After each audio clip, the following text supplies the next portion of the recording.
രാജ്യം ഉറ്റുനോക്കുകയാണ് ബീഹാർ തെരഞ്ഞെടുപ്പ് ജനവിധി എന്താകുമെന്ന്. ഈ ബീഹാർ തെരഞ്ഞെടുപ്പോട് അനുബന്ധിച്ച് ബീഹാറിൽ ചെല്ലുകയും അവിടുത്തെ രാഷ്ട്രീയ സാഹചര്യങ്ങൾ പഠിക്കുകയും മഹാഗഠബന്ധനു വേണ്ടി നേരിട്ട് പ്രചരണത്തിനിറങ്ങുകയും ചെയ്ത മുതിർന്ന മാധ്യമപ്രവർത്തകൻ എൻ മാധവൻകുട്ടി അദ്ദേഹത്തിന്റെ രാഷ്ട്രീയ വീക്ഷണം, ബീഹാറിൽ ചെന്നുണ്ടായിരുന്ന അനുഭവങ്ങൾ ഒക്കെ പങ്കുവയ്ക്കുകയാണ് നമ്മളുമായി ഏറ്റവും എക്സ്ക്ലൂസീവായ ഇന്റർവ്യൂവിലേക്ക്. ബീഹാർ തെരഞ്ഞെടുപ്പിന്റെ പശ്ചാത്തലത്തിൽ നമ്മൾ ഏവരും വലിയ ആകാംക്ഷയോടെ തന്നെ നോക്കിക്കൊണ്ടിരിക്കുകയാണ്. അവിടെ നേരിട്ട് ചെന്ന് ആ അനുഭവങ്ങൾ നമ്മളുമായി പങ്കുവയ്ക്കുകയാണ് മുതിർന്ന മാധ്യമപ്രവർത്തകൻ ആയിട്ടുള്ള എൻ മാധവൻകുട്ടി അവർകൾ. നമസ്കാരം സർ. നമസ്കാരം. ഞാൻ ഈ പറഞ്ഞതുപോലെ തന്നെ ബീഹാറിലേക്ക് നേരിട്ട് ചെന്ന് അവിടുത്തെ അനുഭവങ്ങൾ അറിഞ്ഞൊരു വ്യക്തിയാണ്. അപ്പോൾ എത്രത്തോളമാണ് ഇപ്പോൾ നമുക്കൊരു സംഘപരിവാരത്തിന്റെ കീഴിലാണ് നമ്മുടെ രാജ്യം മുന്നോട്ട് പോകുന്നത് നമുക്കറിയാം. എത്രത്തോളമാണ് അവിടെ നിന്നുള്ള പ്രതീക്ഷകൾ, ജനാധിപത്യത്തിന് എന്തൊക്കെ പ്രതീക്ഷകളാണ് അവിടെ ഉണ്ടെന്ന് തോന്നുന്നത്? ആദ്യം ഞാനൊരു കാര്യം പറയാം. പ്രതീക്ഷ ആർക്കാണ് ലോകത്തിൽ, ജീവിതത്തിൽ, രാഷ്ട്രീയത്തിൽ? പ്രതീക്ഷ നഷ്ടപ്പെട്ടവർക്കുള്ളതാണ് പ്രതീക്ഷ. എല്ലാ കാര്യങ്ങളിലും പ്രതീക്ഷയുടെ ആവശ്യമില്ലാത്തവർക്ക് ആരാണ്? അവർക്ക് സുഖകരമായി സംതൃപ്തിയായി ജീവിക്കുന്നവർക്ക് പ്രതീക്ഷയുടെ ഒരു പ്രശ്നമില്ല. എന്നാൽ എല്ലാം നഷ്ടപ്പെട്ടവന് അർഹിക്കുന്ന, അവന് മാത്രം അർഹതയുള്ള ഒന്നാണ് പ്രതീക്ഷ. അപ്പൊ അത്തരത്തില് ഇന്ത്യയിലെ സാമൂഹ്യ രാഷ്ട്രീയ വ്യവസ്ഥ വളരെ ഹിന്ദുത്വ, കോർപ്പറേറ്റ്, ഒരു ഫാസിസ്റ്റ് RSS നിയന്ത്രിക്കുന്ന ഒരു ഭരണകൂടത്തിൻ്റെ കീഴിൽ 10 വർഷത്തോളമായി നമ്മൾ അതിൻ്റെ ബുദ്ധിമുട്ടുകളും വിഷമങ്ങളും ചിലർ അനുഭവിക്കുന്നു, ചിലർ അറിയുന്നു അനുഭവിക്കുന്നു, ചിലർ ഇപ്പോഴും തിരിച്ചറിയുന്നില്ല അതിൻ്റെ ബുദ്ധിമുട്ടുകൾ. ഇങ്ങനെ ഒരു അവസ്ഥയിൽ നമ്മളെപ്പോലെയുള്ള മാധ്യമപ്രവർത്തകർ, എൻ്റെ കൂടെ പ്രൊഫസർ KP ശങ്കരൻ എന്ന് പറയുന്ന സെൻറ്റ് സ്റ്റീഫൻസ് കോളേജിലെ തത്വചിന്ത വിഭാഗത്തിൻ്റെ തലവനായിരുന്ന KP ശങ്കരൻ ഉണ്ടായിരുന്നു. ഞാൻ മാത്രമല്ല ബീഹാറിലേക്ക് വോളണ്ടിയർ ചെയ്തത് അവിടെ പോയി പ്രചരണം നടത്താൻ വേണ്ടി. അതായത് RSS, BJP, JDU കക്ഷികൾക്കെതിരെ അവിടെ മുഖ്യ എതിരാളിയായി വന്നിരിക്കുന്ന സഖ്യം, അതായത് മഹാഗഠബന്ധൻ എന്ന് ഹിന്ദിയിൽ പറയുന്ന ദേശീയ തലത്തിൽ ഇന്ത്യ ബ്ലോക്കിൻ്റെ പാർട്ടികൾ ഉൾപ്പെട്ട ഒരു സഖ്യം. അത് മതനിരപേക്ഷ ജനാധിപത്യ കക്ഷികൾ എന്ന് വേണമെങ്കിൽ നമുക്ക് പറയാം. അത് അവരെ വിജയിപ്പിക്കലാണ് ഒരു ഇന്ത്യൻ പൗരന്റെ, ജനാധിപത്യവാദിയുടെ അടിയന്തര കടമയുള്ള ഒരു ഉൾവിളി കൊണ്ടാണ് ഞാനും ശ്രീ പ്രൊഫസർ ശങ്കരനും ഇങ്ങനെ ഒരു വോളണ്ടിയർ ചെയ്യാമെന്ന്. അതായത് ആരും ആവശ്യപ്പെടാതെ, ഒരു പാർട്ടിയും ആവശ്യപ്പെടാതെ, സ്വയം നമ്മുടെ മനസാക്ഷിയുടെ ഒരു ബോധ്യത്തിൽ അവിടെ സ്വന്തം പണം ചിലവാക്കിക്കൊണ്ട് അവിടെ ചെന്ന് ഈ ജനാധിപത്യ കക്ഷികൾക്ക് വേണ്ടി പ്രചരണം നടത്താൻ എന്ന് തീരുമാനിക്കുന്നത്. അതിൻ്റെ ഭാഗമായിട്ടാണ് ഞങ്ങൾ ഒരാഴ്ച, ഒന്നാം ഘട്ട പോളിംഗിൻ്റെ അതിന് മുൻപുള്ള ഒരാഴ്ച പാറ്റ്നയിൽ, അതിനും എല്ലാ 243 മണ്ഡലങ്ങളിൽ നിന്ന് പോകാൻ കഴിയില്ല, സാധ്യമല്ല. അതുകൊണ്ട് പാറ്റ്ന നഗരത്തിൽ, ബീഹാറിലെ ഏറ്റവും വിശാലമായ വിസ്തൃതമായ ഡിഗ എന്ന് പറയുന്ന ഒരു കോൺസ്റ്റിറ്റ്യുവൻസി എന്ന വിധാനസഭാ നിയോജക മണ്ഡലത്തിലും, ഭോജ്പൂർ എന്ന് പറയുന്ന അകലെയുള്ള ഇന്ത്യയിലെ കർഷക സമരങ്ങളുടെയും കാർഷിക വിപ്ലവത്തിൻ്റെയും ഒക്കെ കേന്ദ്രമായിട്ടുള്ള ഇന്ത്യയിലെ നക്സലൈറ്റ് പ്രസ്ഥാനത്തിൻ്റെ ഒരു 70 80 വരെ അതിൻ്റെ പ്രധാന ഒരു കേന്ദ്രമായിരുന്ന ഭോജ്പൂർ ജില്ലയിലെ അതിൻ്റെ തലസ്ഥാനമായ ആറ എന്ന നിയോജക മണ്ഡലത്തിൽ ഞങ്ങൾ തിരഞ്ഞെടുത്തു. ഒന്ന് നഗരം, ഒന്ന് ഇത്തരത്തിലുള്ളൊരു പശ്ചാത്തലം, രാഷ്ട്രീയ പശ്ചാത്തലം. അപ്പോൾ ഇവിടെ ഞങ്ങൾ സന്ദർശിച്ച് ഒരാഴ്ച അവിടെ രണ്ട് മണ്ഡലങ്ങളിലും മഹാഗഠബന്ധൻ്റെ വേണ്ടി മത്സരിച്ചിരുന്നത് CPI-ML ലിബറേഷൻ എന്ന് പറഞ്ഞ് സായുധ പാത വിട്ട് പാർലമെന്ററി ജനാധിപത്യത്തിൽ പങ്കെടുക്കാൻ തീരുമാനിച്ച നക്സലൈറ്റ് പ്രസ്ഥാനത്തിൻ്റെ സ്ഥാനാർത്ഥികളായിരുന്നു. ആ സ്ഥാനാർത്ഥികൾക്കൊപ്പം നിന്ന് ഒരാഴ്ച പ്രചരണം നടത്താൻ കഴിഞ്ഞു. പ്രചരണം എന്നുള്ള ഒരു സേവനം, ഞങ്ങൾ അങ്ങനെ ആൻറ്റി ഫാസിസ്റ്റ് സേവനം എന്ന് പറയാമെങ്കിൽ ആ സേവനത്തിൽ പങ്കെടുത്തതാണ് ഇതിൻ്റെ നമ്മൾ തമ്മിൽ സംസാരിക്കാനുള്ളതിൻ്റെ സന്ദർഭം. ലിബറേഷൻ എന്ന് പറയുമ്പോൾ സാർ ഇപ്പോൾ ആ ഒരു സംഘടനയ്ക്ക് ഒപ്പം തന്നെയാണ് എന്ന് തന്നെയല്ലേ അങ്ങനെയല്ല. ഞാൻ അത് ലിബറേഷന് ഇടതുപക്ഷ എനിക്കൊരു ഇടതുപക്ഷ പശ്ചാത്തലമുണ്ട്, രാഷ്ട്രീയ പശ്ചാത്തലം. ഞാൻ ഇന്ത്യൻ എക്സ്പ്രസിന്റെ റെസിഡന്റ് എഡിറ്റർ ആയിരുന്നു, ഒരു ദേശാഭിമാനിയുടെ കൺസൾട്ടിംഗ് എഡിറ്റർ ആയിരുന്നു. അപ്പോൾ ഞാൻ പൊതുവെ ഒരു ഇടതുപക്ഷ മൂല്യങ്ങളിൽ വിശ്വസിക്കുന്നയാളാണ്. എന്നാൽ പാർട്ടി ഇടതുപക്ഷത്തിന്റെ ഭാഗമായി ഒരിക്കലും ഇരുന്നിട്ടുമില്ല. എന്നാൽ രാഷ്ട്രീയമായിട്ടുള്ള ഇടതുപക്ഷത്തിന് മൂല്യച്യുതി സംഭവിക്കുമ്പോൾ എൻ്റെ മനസ്സ് അതിനെതിരായി പ്രതികരിക്കും, അത് വിജയിക്കുമ്പോൾ ആഹ്ലാദിക്കും. അങ്ങനെ ഒരു എൻ്റെ ഒരു മേക്കപ്പ് അങ്ങനെയാണ്, രാഷ്ട്രീയ മേക്കപ്പ്. അതിൻ്റെ ഭാഗമായിട്ടാണ് ഞാൻ ഇടതുപക്ഷത്തിൻ്റെ സംഘടനാപരമായും രാഷ്ട്രീയമായിട്ടുള്ളൊക്കെ വരുന്നത്. പക്ഷെ എന്നെ സംബന്ധിച്ച് ഇപ്പോൾ അവിടെ മത്സരിക്കുന്ന മഹാഗഠബന്ധന്റെ ഭാഗമായി മത്സരിക്കുന്ന ഏറ്റവും ജനസ്വാധീനമുള്ള, അതായത് കഴിഞ്ഞ തവണ 19 സീറ്റിൽ മത്സരിച്ച് 12 സീറ്റും ജയിക്കാൻ കഴിഞ്ഞ ഒരു ഇടതുപക്ഷ ജനകീയ ഒരു മാസ് പാർട്ടി, ഒരു ബഹുജന പാർട്ടിയാണ് CPIML ലിബറേഷൻ. CPM CPI ഉണ്ട്, പക്ഷെ വലിയ ശക്തികളല്ല, രാഷ്ട്രീയ ശക്തി. അതിൻ്റെ ഒരു കാലത്ത് കമ്മ്യൂണിസ്റ്റ് പ്രസ്ഥാനം വളരെ വികസിതമായിട്ടുള്ള സ്ഥലമാണ് ബീഹാർ. വളരെ 70-കൾ വരെ. എന്നാൽ അതിനുശേഷം പിന്നീടുണ്ടായിരുന്ന രാഷ്ട്രീയ പുഴമറിയലുകളിൽ CPIML ലിബറേഷൻ അവിടുത്തെ മുഖ്യ ഇടതുപക്ഷ കക്ഷിയായി നിൽക്കുന്നു. ആ മഹാഗഠബന്ധനത്തിനകത്തും ജനങ്ങളുടെ പുറത്ത് ജനങ്ങളുടെ ഇടയിലും സ്വാധീനമുള്ളൊരു കക്ഷിയായി നേതൃത്വപരമായ പങ്ക് വഹിക്കുന്നു. അതിൻ്റെ മാനിഫെസ്റ്റോയിൽ പോലും അത് ആ സ്വാധീനം പ്രകടമാണ്. അപ്പം അതുകൊണ്ട് ഞങ്ങൾ പോകാൻ തീരുമാനിച്ചപ്പോൾ ഈ പാർട്ടിയുടെ 2 മണ്ഡലങ്ങൾ തന്നെ തിരഞ്ഞെടുത്തു. അതുകൊണ്ട് അതിനെക്കുറിച്ച് കാരണങ്ങളുണ്ട്. അത് കാരണം അവർക്ക് ഞങ്ങൾ മനസ്സിലാക്കാൻ കഴിയും, ഒരു ഗാന്ധിയൻ ഇടതുപക്ഷത്തെയും ഒരു മാർക്സിയൻ ഇടതുപക്ഷത്തെയും മനസ്സിലാക്കാൻ കഴിയും പാർട്ടി. അല്ലെങ്കിൽ ഞങ്ങൾ അല്ലാതെ കോൺഗ്രസിൻ്റെ ആയിരുന്നു, CPM-ന്റെ ആയിരുന്നുവെങ്കിൽ അവിടെ പോകുമായിരുന്നു. പക്ഷേ ഇത് തീർച്ചയായിട്ടും കുറച്ചും കൂടി ഒന്ന് നഗരം, പാറ്റ്ന, അതിൽ ഒരു ഡിഗയിൽ മത്സരിച്ചിരുന്നത് ദിവ്യ ഗൗതം എന്ന് പറയുന്ന സഖാവ് ദിവ്യ ആണ് CPIML ലിബറേഷന് വേണ്ടി. ആറയിൽ മത്സരിച്ചിരുന്നത് കൊയാബുദ്ദീൻ അൻസാരി എന്ന് പറയുന്ന ഒരു CPIML ലിബറേഷൻ്റെ വളരെ മുതിർന്ന പ്രവർത്തകനാണ്. അപ്പോൾ 2 വ്യത്യസ്തമായ സ്ഥലങ്ങൾ കൂടെ പ്രവർത്തിക്കുക, അവരുടെ കൂടെ നിൽക്കുക, ആ ഒരു ചുരുങ്ങിയ ഒരു ദൗത്യമായിരുന്നു. പക്ഷെ നമുക്ക് ഉപ്പ് നോക്കുന്ന പോലെ രാഷ്ട്രീയത്തിലും തെരഞ്ഞെടുപ്പിലൊക്കെ ഉപ്പ് നോക്കാൻ നമ്മൾ ശ്രമിക്കില്ലേ, അതുപോലെ ചെയ്തതാണ്. അതിൻ്റെ അനുഭവങ്ങൾ വേണമെങ്കിൽ കൊണ്ടുവരാം. തീർച്ചയായിട്ടും. ഇപ്പൊ മോദിക്കെതിരെ അല്ലെങ്കിൽ സംഘപരിവാരത്തിനെതിരെ നമുക്ക് ഐക്യമുന്നണി, ഇന്ത്യ മുന്നണിയൊക്കെ വെക്കുമ്പോൾ എത്രത്തോളമാണ് അവിടെ പ്രതീക്ഷ നേരത്തെ ചോദിച്ച പോലെ? കാരണം ഇവർക്കിടയിലും പല പടലപ്പിണക്കങ്ങളുണ്ട്. ഇതൊക്കെ പരിഹരിച്ച് നമുക്ക് മുന്നോട്ട് പോകാൻ എത്രത്തോളം കഴിയുമെന്നാണ് സാർ വിശ്വസിക്കുന്നത്? അവിടെ എനിക്ക് ഒരു കാര്യം ആമുഖമായിട്ട് പറയാനുള്ളത്, നമ്മൾ നല്ലതിന്റെ എതിരായിട്ട് ഏറ്റവും നല്ലതിനെ പ്രതിഷ്ഠിക്കരുത്. അതിപ്പോ നമ്മൾ നല്ലത് ഏറ്റവും നല്ലതിന് തടസ്സമാണെന്നുള്ള മട്ടിൽ പറയരുത്. ഏറ്റവും നല്ലത് മാത്രം പറഞ്ഞുകൊണ്ട് സാധ്യമായ നല്ലത് കാണാതിരിക്കരുത്. ഇത് സാധ്യമായ ഒരു മുന്നണിയാണ്. കാരണം അത് പടലപ്പിണക്കങ്ങളുണ്ട് വർഷ പറഞ്ഞത്. കാരണം 11 സീറ്റുകളിൽ ഈ മഹാഗഠബന്ധനിലെ കക്ഷികൾ തന്നെ പരസ്പരം മത്സരിക്കുന്നുണ്ട്. അത് ഒളിച്ചു വെക്കാൻ കഴിയുന്നതല്ല. 11 അതിൽ CPIML ലിബറേഷൻ 4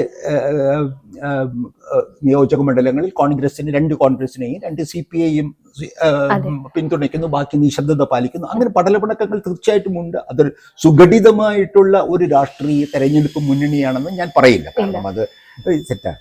എന്നാൽ ഇന്നത്തെ അവസ്ഥയിൽ സാധ്യമായ ഒരു മുന്നണിയാണ്. ആ സാധ്യമായ മുന്നണിയുടെ കുഞ്ഞെ വിജയിപ്പിക്കുക എന്നുള്ളതിന് മൂന്നാമതൊരു കക്ഷിയുണ്ട്, പ്രശാന്ത് കിഷോർ എന്ന് പറയുന്ന മാറി പാർട്ടികൾക്ക് ഉപദേഷ്ടാവായി പ്രവർത്തിച്ചു കൊണ്ടിരുന്ന, അദ്ദേഹത്തിൻ്റെ രാഷ്ട്രീയ ലക്ഷ്യം എന്തെന്ന് വ്യക്തമല്ലെങ്കിലും ഒരു പക്ഷേ BJP RSSനെ സഹായിക്കാൻ ഒരു പങ്ക് വഹിച്ചു കൊണ്ടിരിക്കുന്ന പ്രശാന്ത് കിഷോറുണ്ട്. അപ്പൊ ഇങ്ങനെ ഇത്തരത്തിൽ ഒരർത്ഥത്തിൽ ത്രികോണ മത്സരം എന്ന് പറയാൻ കഴിയില്ലെങ്കിലും 2 ഈ മഹാഗഠബന്ധനും JDU BJP എന്ന് പറഞ്ഞാൽ അത് RSS മുന്നണി തന്നെയാണ്. കാരണം JDUവിൻ്റെ മുഖ്യമന്ത്രിക്ക് ആരോഗ്യപരമായിട്ടുള്ള പ്രശ്നങ്ങളുണ്ട്. JDUവിനെ തന്നെ വിഴുങ്ങാൻ, ഇപ്പം മഹാരാഷ്ട്രയിൽ ശിവസേനയെ പിളർത്തുക, വിഴുങ്ങുക തുടങ്ങിയ തന്ത്രപരമായ കാര്യങ്ങൾ ചെയ്യുന്ന മടിയില്ലാത്ത RSS സംഘപരിവാർ രാഷ്ട്രീയത്തിൻ്റെ ഒരു പരീക്ഷണം കൂടിയാണ് അവിടെ നടന്നുകൊണ്ടിരിക്കുന്നത്. അപ്പം രണ്ടും 100 മത്സരിക്കുന്നു.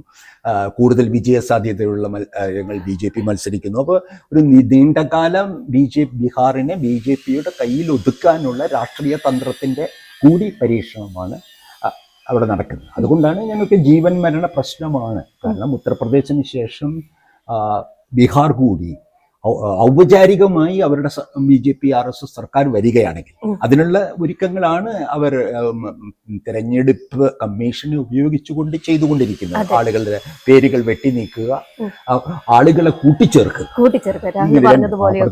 ഇത്തരത്തിലുള്ള കാര്യങ്ങൾ ചെയ്തുകൊണ്ടിരിക്കുന്നത് കൊണ്ട് അതുകൊണ്ടെല്ലാമാണ് അത്തരത്തിലുള്ളൊരു അടിയന്തരാവസ്ഥ. ചില രാഷ്ട്രീയ അടിയന്തരാവസ്ഥയിലല്ല, നമ്മളുടെ ഓരോ വ്യക്തിക്കും തോന്നേണ്ട ഒരു അടിയന്തരാവസ്ഥ.